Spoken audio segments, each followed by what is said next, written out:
기쁨도 슬픔이 되게 하는 죄, 이런 제목으로 사무엘하 19장 1절에서 8절까지 말씀을 함께 묵상하겠습니다. 사무엘하 19장부터는 새로운 이야기가 시작이 됩니다.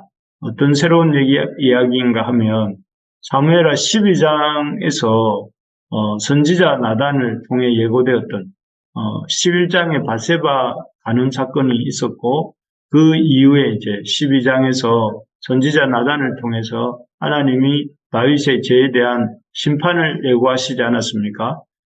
그 예고되었던 심판이 12장에서 18장까지 걸쳐서 이렇게 이어지고, 이제는 18장에서 그 하나님의 심판이 끝나고 이 19장부터는 다윗의 회복에 관한 이야기가 시작되고 있습니다. 도무지 끝나지 않을 것 같은 긴 고통과 심판의 시간이 끝난 것입니다. 그리고 회복의 시간이 이제 시작되고 있는 것입니다. 우리가 생각해 볼 때 겨울이 너무 춥고 너무 길어서 도무지 끝이 나지 않을 것 같지 않았습니까? 하지만 이 시간이 지나면 어김없이 얼음이 녹고 또 싹이 나고 꽃이 피는 그런 봄이 오는 것처럼 우리 인생에게는 이처럼 고통과 연단의 시간이 길게 이어지는 때도 있습니다. 그렇지만 그 고통과 연단의 시간도 끝이 있고, 그 끝 후에는 기쁨과 감사의 시간, 회복의 시간이 있다 하는 사실을 이제 오늘 본문 이후로부터 우리가 보게 될 것입니다. 참 그런 사실을 기억하면서 겨울이 끝이 있고 봄이 온다 하는 사실을 우리가 기억하면서 소망을 가질 수 있기를 바랍니다. 그래서 지금 어떤 어려움들이 있다 할지라도, 또 어떤 힘듦이 있다 할지라도 그 어려움과 힘듦이 끝이 있을 것이고, 또 그 이후에는 하나님 주시는 회복의 시간, 또 소망의 이런 시간들이 오게 될 줄로 믿습니다. 그런데 이제 오늘 이렇게 고통의 시간이 끝나고 회복이 시작되는 본문이 오늘 본문이라고 말씀드렸는데, 이 본문에 나오는 다윗의 모습은 그 회복을 경험하고 있는 그런 사람으로 보이지 않습니다. 오히려 다윗은 여전히 큰 아픔과 고통 가운데 있다 하는 것을 보게 되는데요. 4절을 보시면 이렇게 됩니다. 왕이 얼굴을 가리우고 큰 소리로 부르되 내 아들 압살롬아 압살롬아 내 아들아 내 아들아 하니, 어제 마지막 구절하고 많이 비슷한데요. 다윗이 여전히 큰 비통함과 슬픔 가운데서 울부짖고 있는 그런 모습입니다. 얼굴을 가리고 또 큰 소리로 내 아들 압살롬아 압살롬 내 아들아 내 아들아 참 하고 울부짖고 있는 모습이 나옵니다. 참 이 모습을 보면서 우리가 깨닫게 되는 것은, 참 이 죄라는 것은 하나님이 우리가 그 죄를 지었을 때 그 잘못을 깨닫고 그 죄라는 것을 깨닫고 하나님 앞에 나아가서 회개하면 하나님은 그 고백되어진 죄, 우리가 깨닫고 고백한 죄를 용서해 주신다 하는 것이죠. 그렇지만 그 죄로 인한 상처와 흔적들은 고스란히 남고, 또 그 상처와 아픔이 이렇게 아무는 데는 많은 시간이 걸리고 많은 고통이 따르고 많은 대가 지불이 필요하다 하는 것을 깨닫게 됩니다. 이 시간이 지나야 됩니다. 이 죄에 대한 그 죄로 인한 고통과 아픔이 아무는 데는, 또 이렇게 치유되는 데는 시간이 걸리고 또 아픔이 있어야 된다는 것이죠. 그래서 오늘 슬픔으로 몸부림치고 있는 다윗의 모습을 보게 되는 것이죠. 다윗의 모습을 보면서 여전히 회복은 시작되었지만 아파하고 힘들어하고 있는 이 다윗의 아픔을, 또 고통을 우리가 들여다보면서, 믿는 우리가 이렇게 하나님 앞에 이 죄를 짓는다는 것이, 죄를 지었을 때에 또 그리고 그 죄를 고백함으로 용서는 받지만 그 용서 이후에 우리가 죄로 인해서 어떤 대가를 지불하게 되는지, 우리가 하나님 앞에서 죄를 왜 이런 대가 지불을 보면서 죄를 지으면 안 되겠는지 하는 것들을 생각해 보기를 원합니다. 첫째, 이 다윗이 하나님께서 그 죄는 용서하셨지만 그 죄의 용서와 별개로 다윗의 이 지불하고 있는 고통, 죄에 대한 고통은 죄의 대가로서는 어떤 대가를 지불하고 있느냐면은 기뻐해야 할 일도 기뻐할 수 없었다 하는 것이죠. 사실 이 전장에서 요압과 압살롬이 벌인 그 아주 큰 전장에서 요압은 아주 적은 희생만을 내고 압살롬의 군대를 물리칩니다. 사실 이 압살롬의 군대가 참으로 압도적으로 우세한 숫자였고 또 규모였습니다. 그렇기 때문에 참 큰 전투가 예상되었고 많은 희생이 예상되는 그런 전투였습니다. 그런데도 불구하고 다윗의 군대, 요압이 선봉장에 있은 다윗의 군대가 이렇게 압살롬의 군대를 아주 빠른 시간 안에 또 제압하고 또 많은 전과를 올렸습니다. 그리고 큰 승리를 거두었죠. 그렇다면은 당연히 다윗과 말랑군으로 인해서 고통받고 있었던 다윗과 그의 백성들이 어떻게 해야 되겠습니까? 기뻐해야 되지 않겠습니까? 기쁨이 넘치고 감사가 넘쳐야 됩니다. 하지만 앞에서도 말씀드린 것처럼 다윗은 기쁘지 않았습니다. 왜냐하면은 이 모든 싸움이 일어나지 않아도 될 일인데 자신 때문에 다윗 생각할 때 자신 때문에 이 싸움이 일어났고 또 여러 가지 슬픔이 자기 가정 가운데 일어나는 것을 생각해 볼 때에 다윗은 기뻐해야 될 순간이지만 기뻐할 수 없는 그런 상황이었습니다. 오히려 큰 슬픔 가운데 이 상황, 전쟁에는 승리했지만 아들은 죽었고 또 그 아들뿐만 아니라 이전에 암논과 다말과 이런 여러 가족에게 처했던 그 슬픔들을 생각해 볼 때에 결코 기뻐할 수 없었던 것입니다. 참 하나님은 우리의 슬픔을 기쁨으로 바꿔주시는 분이죠. 우리의 어둠을 빛으로 바꾸시고 우리의 죽음을 생명으로 바꾸시는 분이시지만 죄는 그 반대입니다. 죄는 우리의 기쁨을 순식간에 슬픔으로 바꾸고 우리의 참 밝음을 어둠으로 바꾸고 우리의 오르막 인생을 내리막으로 순식간에 만들어버리는 것이 죄입니다.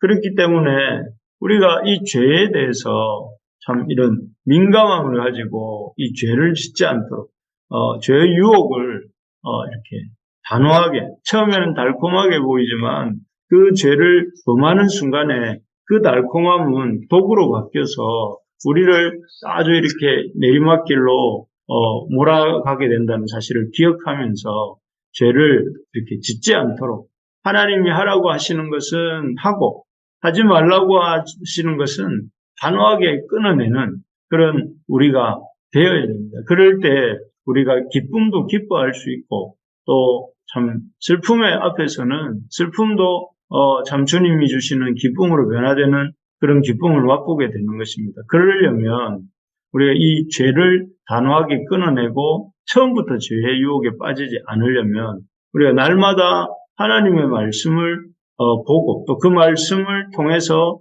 그 말씀이 주시는 대로 하라 하는 것은 하고 하지 말라고 하는 것은 하지 않는 그런 순종의 자세로 살 때에 하나님 말씀의 인도함을 따라서 살아갈 때에 우리가 그런 죄로부터의 어떤 범죄함을 방지할 수 있고 또 그 죄로 인한 이런 대가 지불을 하지 않아도 되는 것입니다.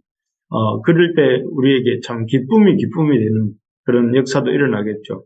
우리 얼굴에 기쁨이 넘치는 우리 모든 부르심의 가족들 또 모든 이 참 식구들이 될 수 있기를 소망합니다. 그래서 우리가 날마다 하나님의 말씀을 듣고 그 말씀에 적극 순종하면서 사는 것에 인생의 최고의 참 중요성을 두고 살아가는 우리 모두가 되기를 소망합니다. 두 번째로 보면 이 죄의 대가, 하나님이 용서하신 죄지만 그 용서와 별개로 우리의 인생에 큰 상처에 또 잘못에 그 회복되는 시간을 남기는 그 죄의 결과 중에 하나가 무엇인가 하면은 기뻐할 수 있는 일에 기뻐하지 못하는 것뿐만 아니라 슬퍼해야 할 일에도 슬퍼할 수 없다 하는 것입니다. 그래서 죄는 우리에게 해야 될 것들을 또 하고 싶은 것들을 하지 못하게 만드는 것이 죄입니다. 사람들은 그 반대로 생각하지 않습니까? 하고 싶은 일을 하게 만드는 게 죄라고 생각하는데 할 수 있는 일들을 하지 못하게 만드는 게 죄인 것 같습니다. 그래서 여기 7절을 보면 이렇게 되어 있습니다. 요압이 다윗에게 하는 말인데요. 제가 읽어드릴게요. 이제 곧 일어나 나가서 왕의 신복들의 마음을 위로하여 말씀하옵소서. 내가 여호와를 가리켜 맹세하옵나니 왕이 만일 나가지 아니하시면 오늘 밤에 한 사람도 왕과 함께 머물지 아니할지라. 그리하면 그 화가 왕이 젊었을 때부터 지금까지 당하신 모든 화보다 더욱 심하리이다. 이렇게 되어 있습니다. 요압이 지금 큰 전투에 승리하고 돌아온 이스라엘 백성들 앞에서 본 것처럼 내 아들 압살롬아 내 아들아 하면서 슬퍼하고 있는 그 다윗을 이렇게 이 다윗에게 하는 말입니다. 당신이 지금 이 승리의 이 기쁨으로 환대받아야 될 군사들을 이렇게 마치 패잔병처럼 생각하게 만들고 있고 오히려 큰 잘못을 범한 사람들처럼 만들고 있다 이렇게 말하면서 지금이라도 당장 나가서 저 군사들을 위로하지 않으면 이 밤에 모든 군사들이 다 떠나가고 혼자대가 될 것이고 또 왕은 젊었을 때부터 지금까지 당한 모든 화보다 이제부터 겪게 될 화가 더 이렇게 클 것이다 하고 요압이 이렇게 다윗을 압박하고 있는, 좋게 말하면 압박이지만 나쁘게 말하면 협박하고 있는 그런 장면입니다. 참 사실 이 누구보다 이 상황에서 입을 다물고 있어야 될 사람이 요압인 것 같은데, 왜냐하면 요압이 압살롬을 죽이지 않았습니까? 그런 상황에서 이 요압이 오히려 참 다윗을 겁박하고 있는 이런 모습입니다. 사실 요압의 말이 완전히 틀린 것은 아닙니다. 이 전투에서 누구보다 참 수고했던 군사들을 앞에서 참 그 군사들이 한 일을 슬퍼하는 것처럼 보이는 다윗의 모습은 결국 바람직한 모습은 아닙니다. 하지만 그런 부분도 있지만 자식의 그 죽음 앞에서 슬퍼하는 다윗의 마음도 어느 정도는 이해가 안 되는 바가 아니죠.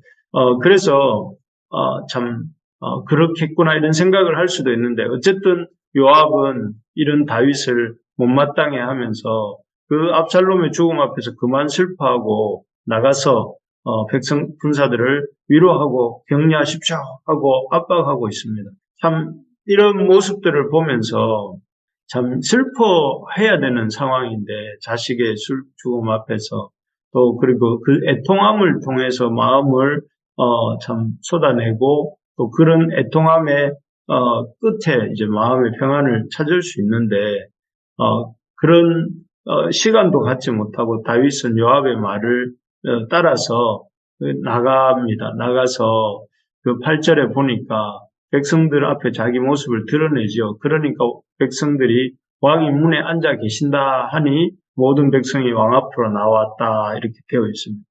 백성들을 이 속은 참 슬프지만 겉으로는 또 백성들을 격려하고 또 백성들을 위로하고 있는, 참 속은 슬프고 겉은 왕으로서 해야 될 어떤 위로와 또 기쁜 신용을 하고 있는 다윗의 모습을 보면서 아들이 죽었는데도 아들이 죽음을 슬퍼할 수가 없고 또 아들의 죽음 앞에서 슬픈 기색도 표시할 수 없는 참 이 다윗의 모습이 참 죄가 우리의 인생 가운데 주는 이런 열매가 영향이 무엇인가 하는 것을 생각하게 됩니다. 앞에서도 말씀드렸지만 죄는 우리 삶을 우리가 우리 마음대로 살지 못하게 합니다.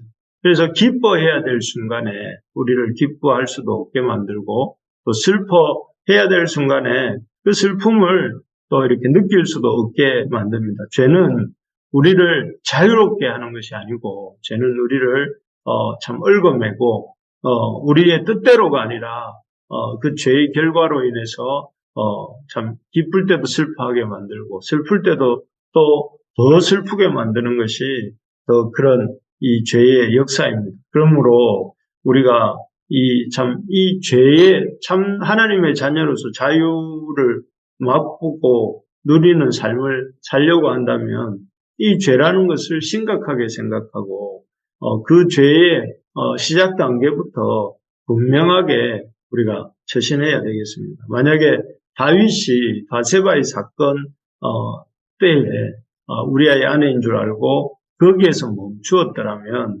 또 그 이후에 여러 죄의 어떤 참 도전이 있었을 때에 그때마다 죄를 끊어내었더라면 다윗은 이 다윗과 그의 가족들이 이렇게 큰 아픔에 직면하지 않았겠죠. 우리가 참 이런 하나님의 자녀로서 이렇게 우리를 넘어뜨리려고 하는 죄의 유혹과 이 죄의 세력들 앞에서 우리가 단호하게 죄를 끊어내는 우리가 되기를 소망합니다. 그러려면 어떻게 해야 될까요? 앞에서도 말씀드렸지만 무엇보다 말씀과 기도로 충만한 삶.